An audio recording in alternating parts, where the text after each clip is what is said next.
আসসালামু আলাইকুম গাইস, আপনারা সবাই কেমন আছেন? আল্লাহর রহমতে আমিও ভালো আছি। আপনাদের সবাইকে রমজান মুবারক। আপনারা কে কে রোজা রেখেছেন প্লিজ কমেন্টে জানাবেন।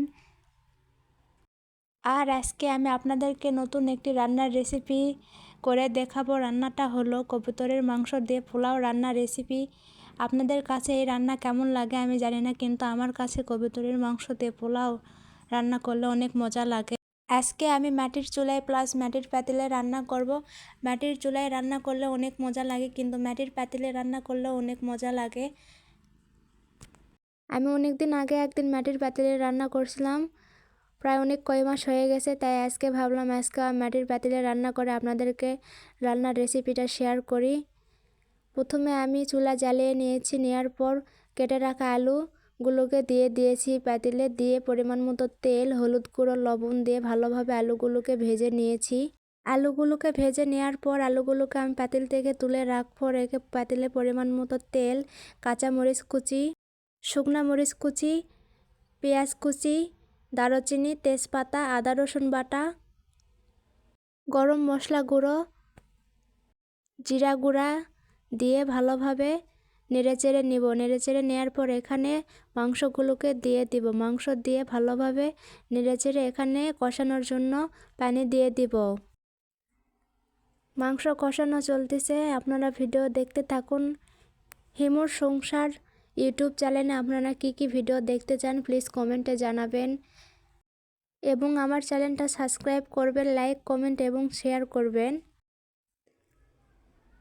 মাংসগুলোকে কষানো হচ্ছে। কষানোর পর আমি এখানে আলুগুলোকে দিয়ে দিব। ভেজে রাখা আলুগুলোকে দিয়ে দেওয়ার পর মাংসগুলোকে ভালোভাবে কষিয়ে নিব। দেখতেই পাচ্ছেন মাংস কষানোর সময় মাংসর কালারটা কেমন এসেছে, অনেক সুন্দর এসেছে। তারপর এখানে আমি ধুয়ে রাখা চাল দিয়ে দেব। আজকে আমি কাটারির চাল দিয়ে পোলাও রান্না করতেছি। আপনারা যে কোনো চাল দিয়ে রান্না করতে পারেন, সেটা আপনাদের ব্যক্তিগত ব্যাপার। আমি পোলাওয়ের সাথে অল্প কিছু ডালও দিয়ে দিয়েছি। তারপর ভালোভাবে একটি হাতার মাধ্যমে পোলাওগুলোকে ভালোভাবে নেড়েচেড়ে দেব, যাতে নিচে যেন লেগে না যায় পাতিলের। তারপর এখানে পরিমাণ মতো পানি দিয়ে দিলাম। পানি দিয়ে তারপর আমি ভালোভাবে একটি হাতার মাধ্যমে নেড়েচেড়ে দেব।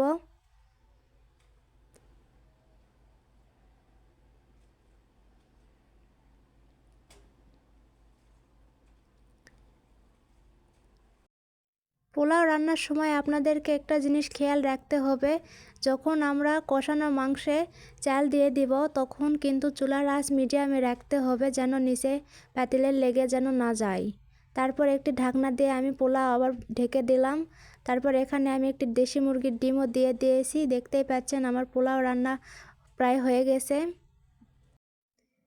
আমি কিছুক্ষণ পোলাও ঢাকনা দিয়ে ঢেকে রাখবো চুলার আঁচে। দেখতেই পাচ্ছেন পোলাও রান্নার কালার কেমন এসেছে, অনেক সুন্দর এসেছে। তারপর এখানে আমি টমেটো, গাজর কেটে নিয়েছি। নিয়ে আপনাদেরকে এখন আমি খেয়ে দেখাবো রান্না কতটা মজা হয়েছে। রান্নার কালারটা অনেক সুন্দর এসেছে এবং খাইতেও অনেক মজা হয়েছিল। আপনারাও বাড়িতে এভাবে রান্না করে খেয়ে দেখবেন। কবুতরের মাংস দিয়ে পোলাও অনেক মজা লাগে।